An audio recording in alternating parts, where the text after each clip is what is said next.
едем. Всем привет. Не знаю, что уже и не помню, что она снимал. До этого это будет, может, начало фильма или серединка. В общем, все, вышли на трассу. Вот с Ишима, которая... Вот, то есть в Ишиме соединяется. Вот мы со стороны Кургана. А это с Тюмени. И теперь дальше на восток. Только одна дорога уже. Негде заблудиться.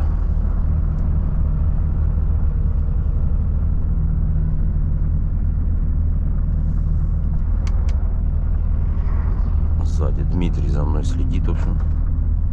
А, чуть-чуть не угадал подкатиться. И подкатился, ладно, получилось. Да, тут, конечно, что-то -2 всего. Всю дорогу.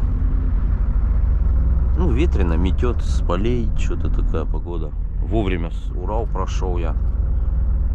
Получается, перекрыли его в итоге. Сейчас вот в кафе завтракали, это в новостях сказали, все. Ну, вот как раз, получается, со стороны Уфы там сильно снег шел, а уже Челябинская сторона сухо была. Не знаю, вот сегодня уже, может, и туда снег дошел. В общем, главное вовремя проскочить. Отменил я в сервис заезд. Думаю, Диме сутки пришлось бы ждать меня. И у него там сроки вроде как какие-то есть по доставке. Я думаю, печку заказал же, а она не выделывается. Вообще молча работает, тихо. То было такой звучок. Ну, в общем, на обратном пути в Челябинске буду тогда. Как раз масло менять, наверное, придет время. И ее сделаем.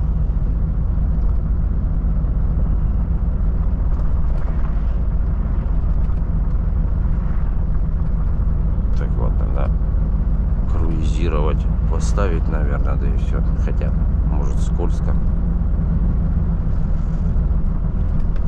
Так, ну да, спросонья информации по минимуму с меня. Чисто общие виды, стекло грязное, все это. Летит дворник тут почему-то не скребет ничего. В целом, вот у меня амбразура. Так, что у нас? 6200 примерно осталось. Подъезжаем к Якутску, в общем. Если так по-простому, все время прямо едем. И в Невере налево надо свернуть. Ну, то есть направо по развязке уйти. И на Якутск.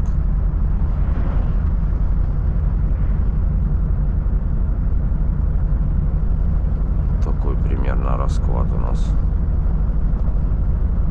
Сегодня понедельник, 17. Ну, как раз, да, где-то на следующей неделе. Наверное, вторник. Или там среда, утро, где-то вот так получится. Ну, в дорогу лучше не загадывать. Сейчас, видите, какая-то зима в этом году. Морозы не стоят, все время полдороги гололед. Я, считай, с платки съехал с М12, все время там, ну, все, переметы, гололед. Урал прошел кусочек, наверное, по сухому. Потом где-то с Курганской области опять снег пошел. Ну, так он, земля, видно, чуть промерзшая была. Разлетался пушистый такой. Ну и по факту вчера что-то мочканули за Курган. В Кургане вроде как рано было. А от Кургана до Ишима уже как-то много. А тут же как-то стоянок сильно на этом перегоне нету. За Макушинским кольцом там все стоянки так подзабитые были.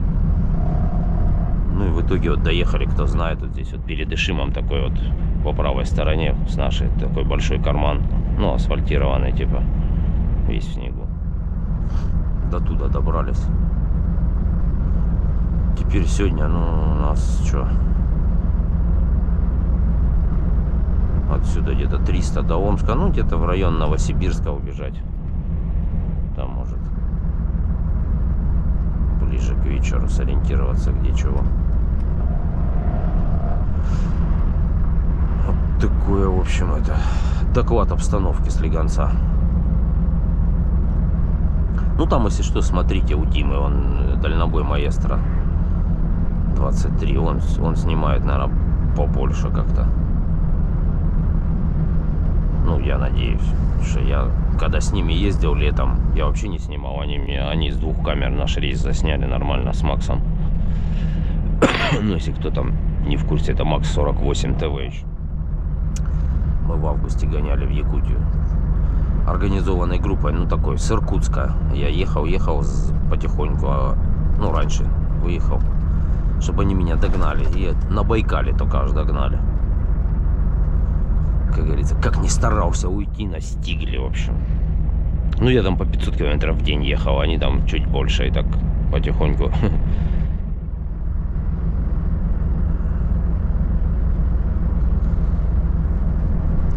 Так, у нас что с расходом-то? А, кстати, расход не сильно падает. Тут ветреная погода. Вот это ж я обнулял.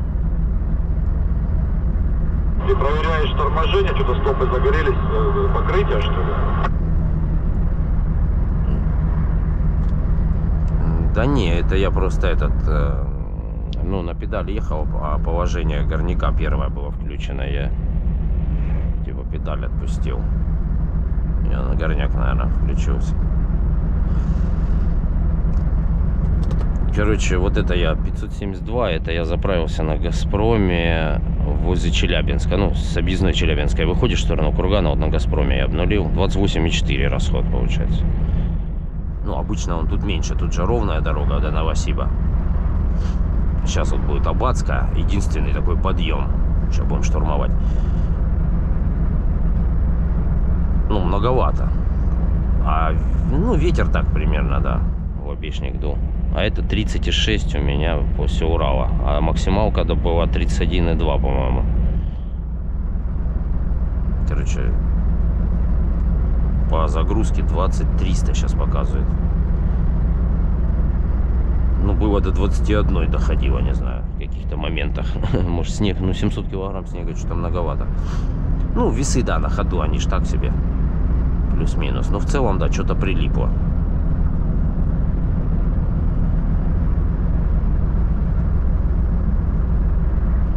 Такие вкратце данные полетные. В общем, 6200, подходим к Якутску, так видео назову. Все, включусь дальше, не знаю где.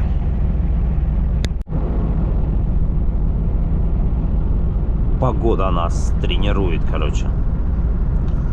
Бдительность, чтобы сохраняли. Что-то ветер какой-то усилится, же говорю, расход не падает. А, нет. Ну да, трава идет, ага, что-то показалось из-за того, он бочку какую-то везет, чтобы КДМ-ка похожая. Это я еще с Димой общаемся, он сзади меня едет.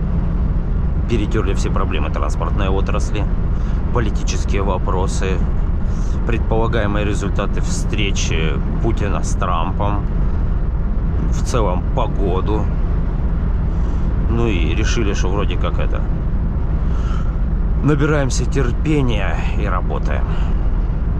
Как говорится, под лежачий камень вода не течет, будем как бы чуть-чуть шевелиться. Так, за стекло, как говорится, уже перестал извиняться. Смотрите прямо. Ну, по факту не знаю, что сделать. Вот впереди едет тоже это Димон знакомый, он уже по рации перетерли все проблемы. Из Тракфеста знакомый, челябинский, Вольво, вот он. Но он сначала пытался от нас оторваться, чтобы с нами не тереть, наверное, но мы его догнали.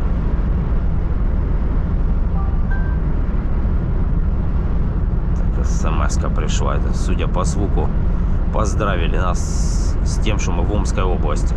3 часа с Москвой разница поперла. Скоро будет Крутинка, где уют-парк, ну кто знает. Ну, с нашей стороны немного неудобно, у нас стоянка получается как-то через встречку, так что мы мимо кассы проезжаем, пока едем. В общем, такая вообще погода, неохота из машины выходить. Сейчас дверь откроешь, неудачно оторвет еще ветром.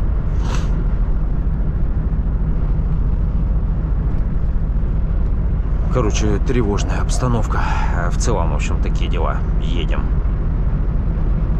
-4, ветер свищет.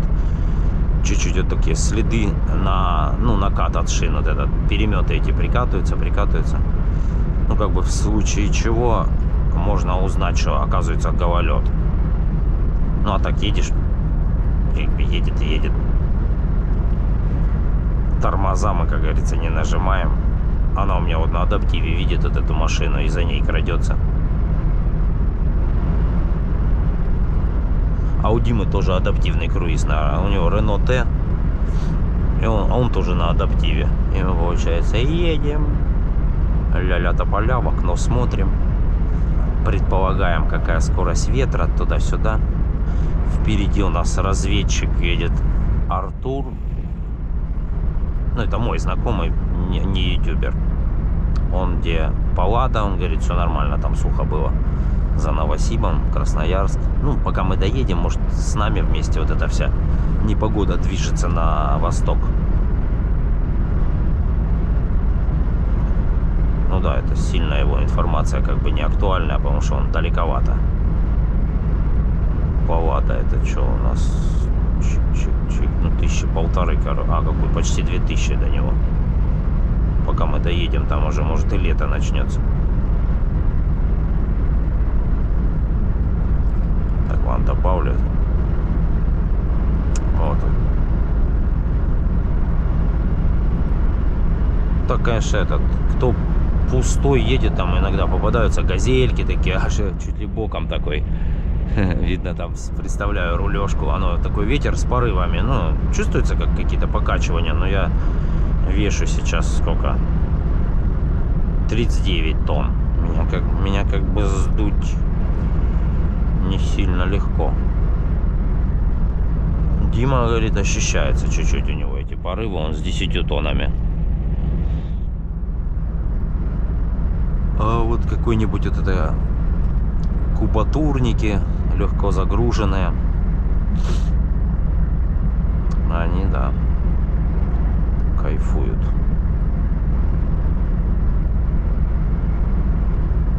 Глаза поставил эти по краям кабины. Ну, расходцы какой-то, ну, блин, некрасиво. Неужели, ну, непонятно, что это надо ставить, чтобы, ну, не знаю, выйди посмотри, в конце концов. Еще и моргают по-разному. Дима специалист по глазам, у него тоже эти есть глаза на машине. Ну, не знаю, он сейчас вроде их снял. Там, оказывается, целый головняк. Надо новую обновленную модель брать. Глаза, которые... Получается, каждый экран это отдельная программка, понял? 2 глаза синхронизировать, как-то там надо их запустить вовремя, чтобы оно было, чтобы зрачки в разные стороны не разбегались. Как-то такие заморочи. А уже новые какие-то вышли модернизированные глаза, они как-то между собой в один экран как-то соединяются. Ну, в общем, мне кажется, глаза эти надо сзади повесить, чтобы они следили за тем, кто подъезжает. И иногда делались такими большими, как вот, знаете, есть в мультиках в темноте вот это бегают. В темноте такие глаза, такое.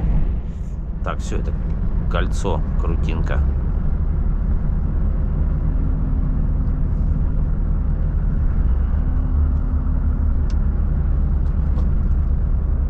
Дим, приготовься к снижению скорости. Сейчас кольцо. Да, я вижу уже.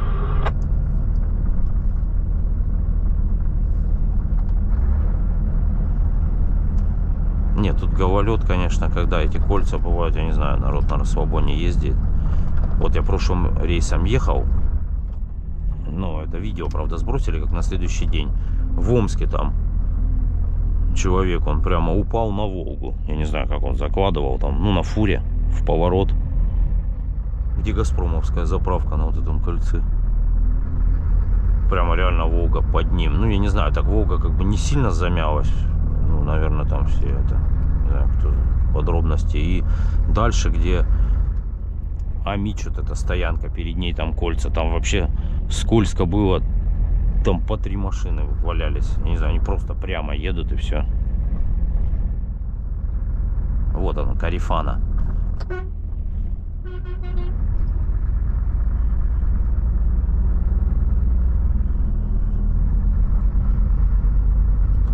тебя там нормально все? Ты так остановился, да? Нормально, у меня этот ремешок, блядь, он слетел один, надо это поправить, а то тент сейчас нашоркает. Ну, понял. Ну, догоняет. У тебя средняя повыше, да, мы-то 81 едем. Давай, увидимся. Так, что тут дизель? 69-67. Это вот получается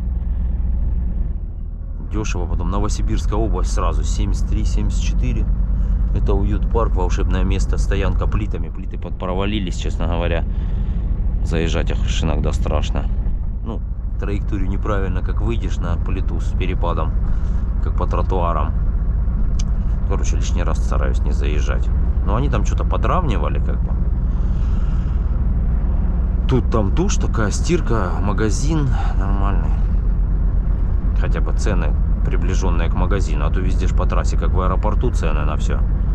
Ну, по факту, где особо по дороге, там обычный магазин с ценами. Потом после трассы заходишь, смотришь, просто в 2 раза все дороже. Покупаем здесь минимум.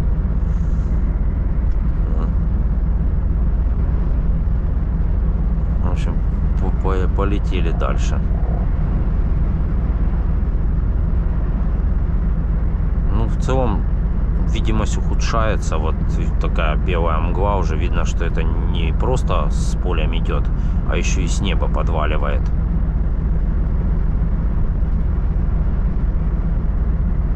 Ну, что делать? Дистанция. Слышь, Володя, ты вот не обращал, вот Делка в основном, у них такие как полетник, не полетник, но он такой в половину меньше, ну как типа ящик. Там, наверное, у них эти листы фанеры, наверное, внутри лежат, да, или что-то другое. Не знаешь? Не, ну я понял. Ну это может они где-то такие полетники маленькие там заказали. Может конники лежат, я не знаю. Ну давай ночью на стоянке пойдем по Делкам походим, посмотрим, что лежит. Шутка, конечно. Я записываю как раз видос. Короче, может кто из Делки это увидит, ответит в комментариях. Ну да, пусть ответят. Просто интересно, вот у всех шторников у них такие маленькие вот эти ящички стоят, типа полетника. Ну подходник, я думаю, там еще меньше должен быть. Не, ну да, явно какой-то неродной полетник они такой сделали, да и все. Под самое необходимое. Чтоб, грубо говоря, в кабине коники не возить, лучше ящик на прицеп поставить. Ну да, представляешь, у тебя на спальнике лежит там 16-метровый, это сколько там коников должно быть? С одной стороны штук 10, наверное, и с другой. 20 коников у тебя лежит на спальнике. Ну да, и запаска, чтоб не грязная была, но на пассажирском. Ты не обратил внимания, у меня запаска, я ее взял камеру какую-то большую, там не помню с какой машины, обрезал ее, натянул, чтобы протектор не пачкался. Не, что-то не видел. У меня просто запаски в полетнике лежат, и все. Не, ну тебе проще, просто у меня в полетнике лежит другое. Ну, канистры там, коники у меня здесь под прицепом 7, по-моему, и в полетнике 5, плюс доски всякие там, уголочки эти, как они называются, ну, для натуралов вот эти цепи, как они растягивают машины, 4 штуки у меня лежит. Ну, ремни лежат, там, ветродуйка, лопата, сетки, ну, в общем, все, что нужно. Пистолет, колеса крутить. Не, нормально, да, у тебя, ты, короче, оборудован на межконтинентальные перелеты.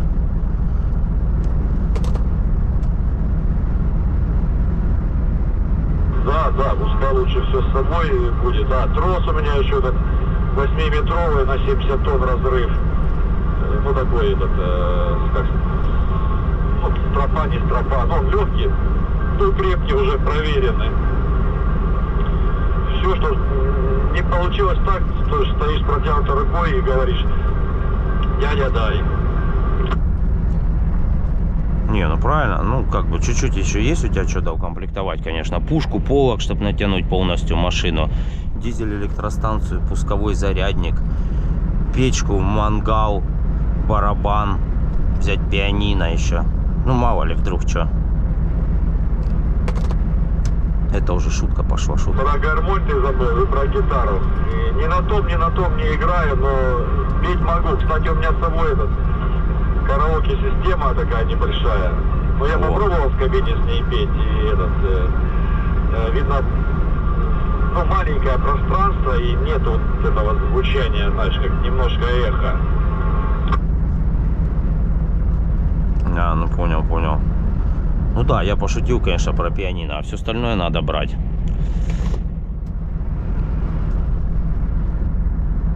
%100.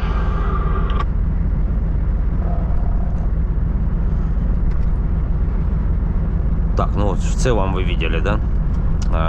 Список, то есть слышали список, что у Димы есть. То, короче, его так, как говорится, врасплох не застанешь.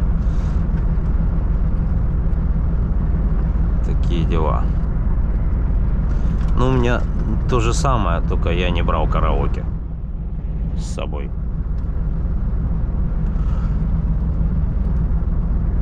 Ладно, в общем, ну, в целом, вот видите, какая ситуация. Ветер дует, некоммерческий. Как-то он под углом в лицочек слегка. Ну, как вроде метет-то сбоку, но все равно по расходу видно, машина тяжело идет. Вот сейчас ровно здесь он 33-36 давит. Не знаю, может это... Что скорость низкая, как бы надо ехать 110, продавливать поток.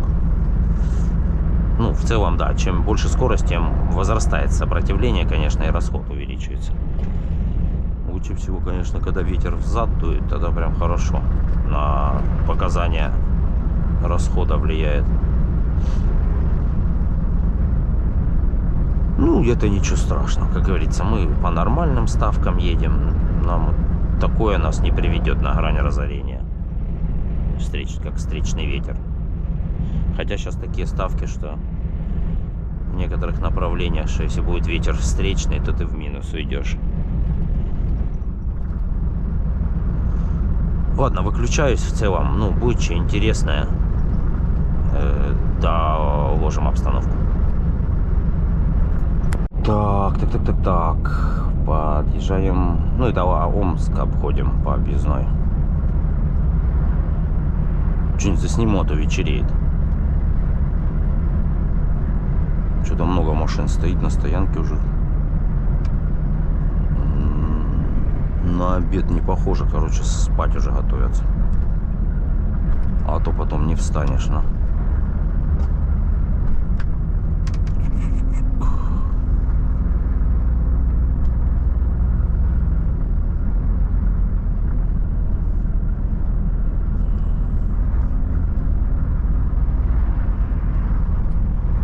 Тут, в общем, нормальные такие стоянки в Омске, много их. Сервисов всяких. Тут он еще новый корпус построили. Автомобильная движуха развита, в общем, в этом районе.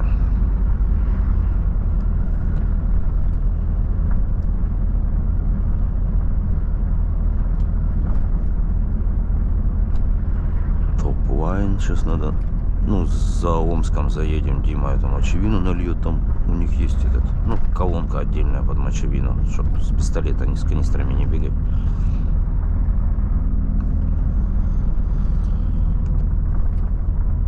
Что там? Ладно, поеду, уговорили, никого нет.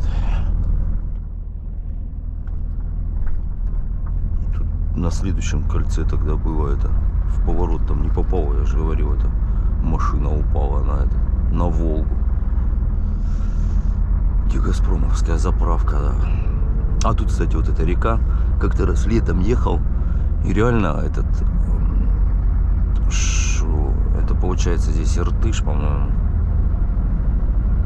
И шел пароход такой, знаете, который, ну, колесный привод, такие большие грибные колеса по бокам. Но ему реально это, ну, больше 100 лет. По Иртышу такой. Ну, он такой, видно, как деревянный домик, типа как чья-то дача. Это эти большие колеса грибные. Ну, не знаю, кто местные, наверняка видели, обращали внимание. Это точно какой-то музейный экспонат на ходу еще. вот как раз в этом районе был. Иртыш замерз.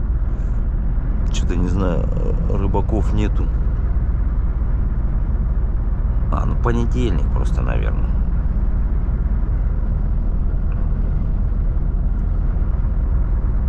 Так, тут охраняют усиленно с дубиной мост. Так что аккуратно, пешеходы будете идти, можно отгрести. Ну, как бы, мало ли, охранник это превентивные меры примет, покажетесь подозрительным.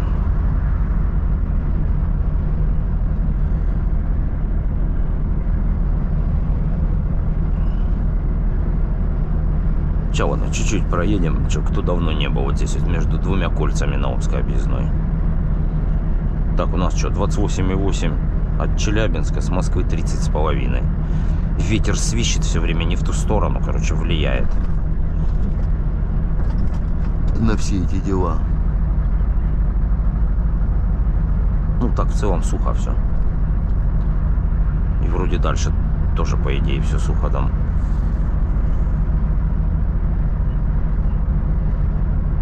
Но доносились какие-то сведения с Култука. Кто-то увидел снежинку там. А где одна снежинка, там еще куча. Может. Так, ладно, зеркала надо мыть. Это я вот, кстати, камеру взял, только сейчас в зеркало посмотрел. То я обычно еду. Так, слегонца повили, чтобы держались подальше. Если что, шучу. Не, смотрю, отслеживаю все. Ну, я на адаптивном как-то еду с Димой. Я за кем-то на адаптивном, он за мной на адаптивном. И вот на спидометр не смотришь.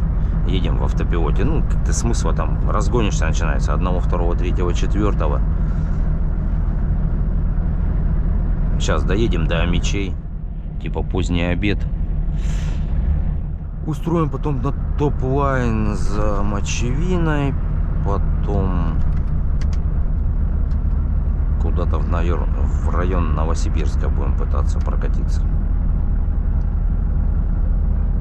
Вот здесь вот, да, на кольце, получается, так вот поворачивала машина. И вот тут вот, я понял, вот на вот том углу кольца. Ну, в кольце, если есть угол, конечно. Как бы нечего делать, можно поискать. Ага, транспортники. Без ГИБДД. Я обычно им просто пипикаю. Вот куда ты идешь? Уже он в Аюте вот так вот ходил по дороге. Переехали инспектора. Тоже они ходят как бессмертные. Работа кипит. Ну, чисто я не знаю, чего они трутся тут. Ну реально вот люди себе бабки собирают, тут по-другому не скажешь. Просто еще в таком месте стали. Кольцо бегает через дорогу. Бегал там за своими 500 рублями. Жизнью рисковал. Дай бог, как говорится. Что это? Все у него получается, конечно. Но это, бред просто. Трасса. Встали, не пойми, дети, какое-нибудь расширение начинается. Вот это на свой карман. Прикрываясь интересами государства.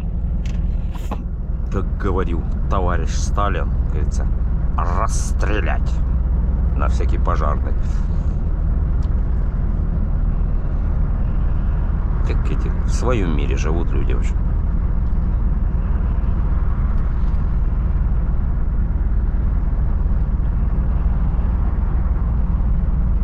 Это вот армейский стоянка, тут мойка, на много этих. Ну так моют, честно говоря.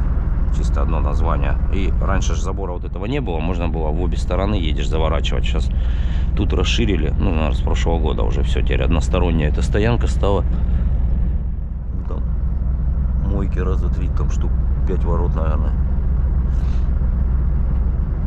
Ну и все. В целом доложил обстановку, про транспортников запарафинил.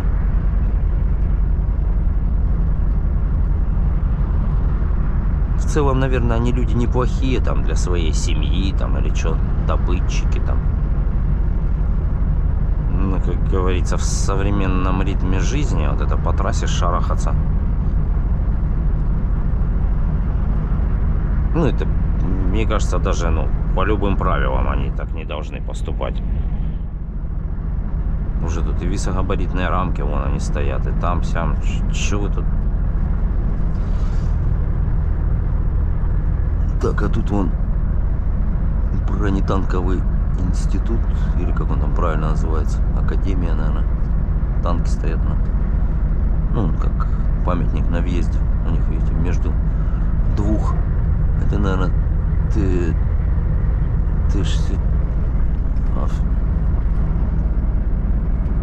не знаю, ну, может, 72-ки, наверное, да? Судя по башне, похоже на 72-ки, но может Т-64. В общем, едем дальше. Короче, стемнеет. Вряд ли тут что-то будет интересного, потому что тут из интересного только камеры для грузовиков 60. Но это как бы не сильно и интересно. Они тут есть, камеры понаставили. Не знаю, кто местный, скажите. Они там что, работают или через одну не работают? А потом попробую угадать. Там есть, да, ларьки вот эти для камеры? Типа там в одном пусто, в другом не пусто. Ну, как бы так себе. Вообще тоже непонятно, какие основания на федеральной трассе такое ограничение ставить. Вообще для чего? Там, по-моему, больше вопросов возникает, когда кто-то эту камеру видит, он начинает тормозить.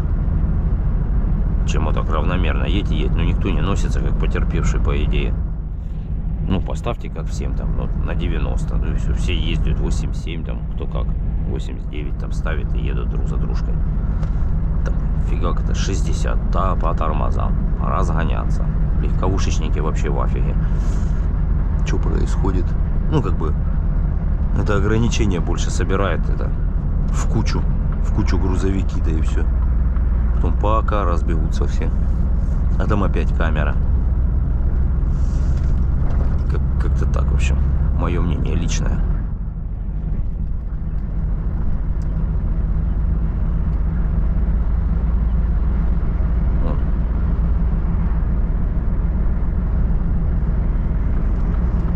Хотя я не буду сворачивать, там уже сужение. За мной никого. Дима едет, обгонять меня вроде не собирался, пока я ему не надоел маячить впереди. Может, на 3-4 день, конечно, начнет у него крыша подъезжать уже. Ну, как бы едешь, у тебя получается все время один и тот же прицеп перед лицом день за днем. Это ж можно офигеть. Аллергия на РФ может выработаться незаметно.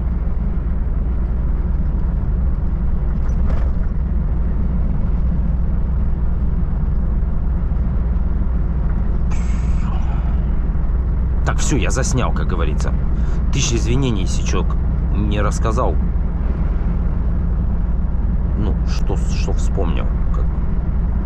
Все, удачи на дорогах, будьте аккуратны, соблюдайте дистанцию. И все такое.